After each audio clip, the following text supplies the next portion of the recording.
Hi everyone, my name is Steph, this is the Novelty Corner and welcome back to my channel and welcome to another Last 5 video where in this video I'm going to be talking about the last 5 romance books that I have read. This is a whole series that I've been doing where I talk about the last 5 books of a similar category, theme or topic that all kind of fit together, and I review them in one batch for you so that you can find them a little bit easier. We're going to start off with Walking on Broken Paths by Amy Aislin, who is an author who I've read and enjoyed quite a few of her books in the past, and I continue to just pick them up when they drop now because I'm just fully invested in her writing and her characters, and I love what she does. So this is the story of Jesse and Parker. Jesse is an NHL defenseman, and he is someone who is coming back to his hometown for the summer, and he has spent most of his adult life running away from the death of his brother. His brother unalived himself before Jesse went off to play hockey professionally, and Jesse's never really come back home to confront his feelings about that. And when he left behind his family, but he also left behind his best friend, Parker. And Parker is a sports reporter who has also recently lost his father to cancer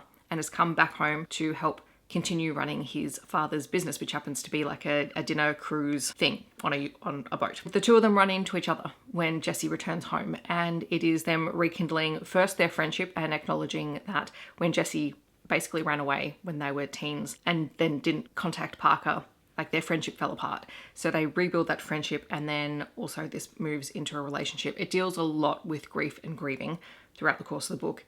It's heavy, but it was also full of light moments of these two characters reconnecting and trying to figure out what they want to do with their futures. So I did really enjoy that one. Then I read Orientation by Canterbary, which is the story of Max, who is a PE teacher, and Jodi, who is a middle school science teacher. This book is connected to the Walsh series and also to the Friendship Rhode Island series. So the school where they work is Lauren's school from the Walsh family series. So if you've read that, it's the school that she sets up in her book. Lots of these characters are friends with the characters from the Friendship Rhode Island series. So Shay and Emmy and all of those characters feature in this book. Jodi is a new teacher to the school. He meets Max on his first day and helps him find his way around, welcomes him to the school, etc. Jodi wants to make a good impression. He's only on a year contract. He's hoping that he can do a good enough job that his contract is extended at the end of the year. Max is coming off a bad breakup with his previous boyfriend. He's currently living with his sister and her family and helps look after his nibblings when he has the opportunity. It's about Max and Jodi, who admit that they have an attraction to one another, but they struggle to find time to be together. And Jodi is also still working through quite a lot of anxiety about changing jobs and being in a new place and being on his own and wanting to be with Max and having to navigate all of those big feelings. And there are some really cute moments where they try and carve out time together, which I appreciated. There's plenty of cameos from lots of characters from previous books. Tom is a really big side character Tom and Wes are big side characters in this book. And you get mentions of Shay and Emmy and Audrey and all of those characters. And while there is this instant attraction that Max and Jodi have for one another, it is a slow burn story as their relationship develops, and I really, really loved it. It's also a shorter book on the novella side of just under 200 pages, so it's a very easy read. Then I read Offside by Becca Steele, which is the first book in the Love in the Game multi-author universe series that's currently being released. We have Jude, who is a Premier League footballer from the UK, and Cody, who is a NHL forward. Jude is coming to Canada to visit his brother who plays with Cody, and he's trying to surprise him. He doesn't tell his brother that he's going to turn up. The first night that he arrives in Canada, he ends up having this one-night stand with an anonymous guy in a bar. Turns out that's Cody. And when Jude goes to see his brother's open practice because his brother's team are in the NHL playoffs, he recognizes Cody straight away, and Cody recognizes him. And Cody is a bit of a grump. He's a bit of a loner. He doesn't really connect with anyone else in the team, and we find out that he's been traded to the team and he's kind of not really settled into the team itself and feels a bit of pressure. So it's a brothers teammate romance. It is buy for buy, which is really cool. And the reason that Jude has time to come and visit his brother is because he's currently on the long-term injured reserve and he's recovering from an injury. But there are some super sweet moments in this book, like Jude discovering that Cody, despite the fact that he's a grump and a bit of an enforcer on the ice, is also coaching youth hockey. And he's doing some one-on-one coaching with kids who would not necessarily be able to afford one-on-one hockey coaching, helping them to improve their skills, which is adorable. The one thing I will say is Cody did flip from being grumpy to being not so grumpy pretty quickly. It didn't bother me that much. It was just something that I noticed. And I love the found family aspect of this because Cody's teammates, when they discover that he's youth coaching, because they don't know, they jump on board straight away and they're like, can we be part of it? You've inspired us. They go and do their own kind of coaching camp. And then at one point when Cody goes over to the UK, they continue coaching the kids that he has been coaching, which I really loved. And throughout the story, Jude is also traded to a different team, but the team that he goes to is very close-knit, and they welcome both Jude and Cody into their ranks really quickly and are really supportive, and even help Cody to find opportunities to continue doing what he loves while he's over in the UK. So I really liked that element. It was very cozy and lovely. Then I read Hush by Tal Bauer, which is one of the few Tal Bauer books I have in my backlist at the moment.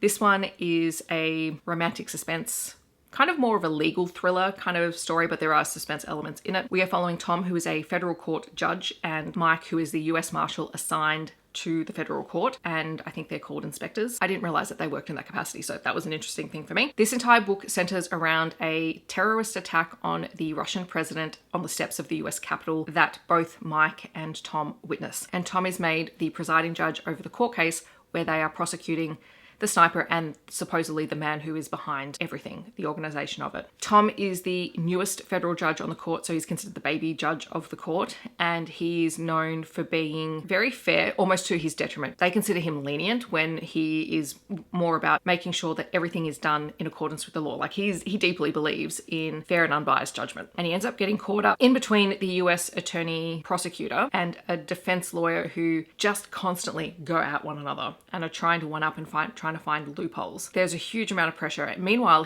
just before all of this has started, he's just started a tentative relationship with Mike, the US Marshal. And that follows on from Mike discovering that his current partner is cheating on him, and Tom is there for him while he's kind of getting over that, and then they develop this relationship, and then the terrorist attack happens, and then Tom is the center and one of the targets for the media and for everything that is going on around the case. They're concerned that he's going to be a target for an attack himself because he's the one presiding over the court case. So they're trying to carve out this time, which also looks a little bit suspicious to outsiders because Tom and Mike keep disappearing. And part of that is because Tom is really cautious about being outed as gay. There's about a 10-year age gap, or it might be a little bit more than that, between the two of them. And when Tom was growing up, his entire career was nearly derailed by a professor of his finding out that he was gay. And it was just not the thing that you could do in the early 90s. It would have literally derailed his career. And so he has made sure that no one in his life knows that he is gay. Whereas Mike has grown up and he's been able to be out and proud and, you know, is very comfortable in his own identity. So there is some internalized homophobia, but mostly it's a fear of other people taking that and using it against Tom. That sort of means that he's not willing necessarily to step out into the public eye just yet, particularly while he's a federal court judge. This was action-packed. It was non-stop. It was a very typical Tal Bauer book in that sense. There's a lot of legal stuff that goes on here. So if you're not into legal dramas or legal thrillers, you might need to skip this one, but I had a great time with it. Tom has a really cute basset hound called Etta May, who just stole the show, in my opinion, every time she was on page. And the book also introduces a character called Chris, who is the MMC in Whisper, which is the last backlist title of Tal Bauer's that I have to read. I'm going to be really sad when that happens, but Tal Bauer has just announced that he has a new book coming out and that it is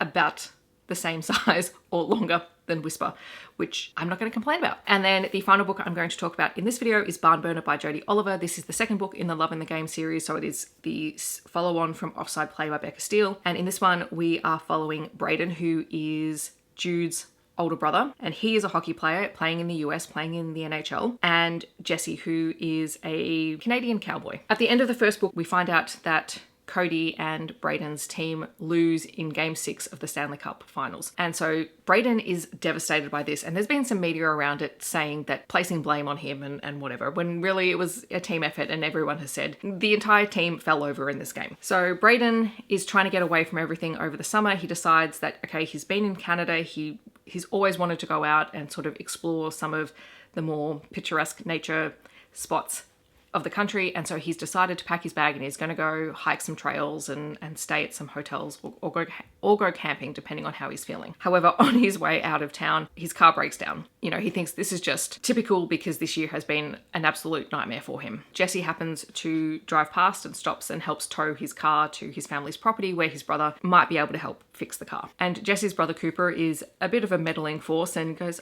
well, it's going to take a couple of days. I've got to order the parts. I can fix it, but you know, it'll take a while. You know what you should do? You should stay here because we happen to have, you know, a spare cabin. On their ranch, they have cabins where people can come and stay. They've got a animal petting zoo and all sorts of things going on. And he's like, you know what? You should stay here. And to Jesse, he's like, he's hot, he should stay here. None of them recognize Brayden as an NHL player. That comes later on, and Brayden doesn't tell them. It's Brayden and Jesse's story as they, you know, they connect and they begin to fall for one another, and they decide just to have a fling over the summer, knowing that Brayden has to go back for work at the end of it. And it's when Brayden goes back to Calgary and Jesse's family sit down to watch the first hockey game of the season. It's the first time they've been able to watch hockey in ages. And who do they see on the screen? But they see Brayden, and they're like, holy crap. That's Brayden. They're actually very understanding of why he didn't tell them. Anyway, so that's the first part of the book. And then the second part of the book is them managing a long distance romance and trying to navigate the complexities of that and what they want to do with their future, and whether or not they're willing to sort of either let the relationship go or continue it. There is no third act breakup in this one, which is really lovely. They go through some tough situations because Jesse is injured while he's working on the ranch. He falls off a ladder and breaks his collarbone and his arm, and Brayden has to really navigate how he feels when he's not able to get to his partner straight away. And he's then also has to relate that back to, okay, well, if I get hurt while I'm working, then that's exactly how Jesse's going to feel. It is an age gap. Brayden is 24, Jesse is 36. At this point in life, like, I don't consider that like a massive thing. I think they really navigate their relationship really well. There's a whole lot of plays on the fact that Jesse is a cowboy. It is very steamy, and they actually have a very healthy relationship, which I 100% appreciate. So those are the last 5 romances that I've read. In the comments, I'd love to know if you've read any of them, or if you're planning on picking any of them up, or if you have recommendations that you think I would enjoy, feel free to leave those down below. There were a lot of hockey romance books in here, so feel free to leave a hockey emoji if you just want to let me know you're here. Otherwise, I hope that wherever you are in the world, just staying safe and healthy, and I'll see you in my next video. Thanks so much for watching. Bye, everyone.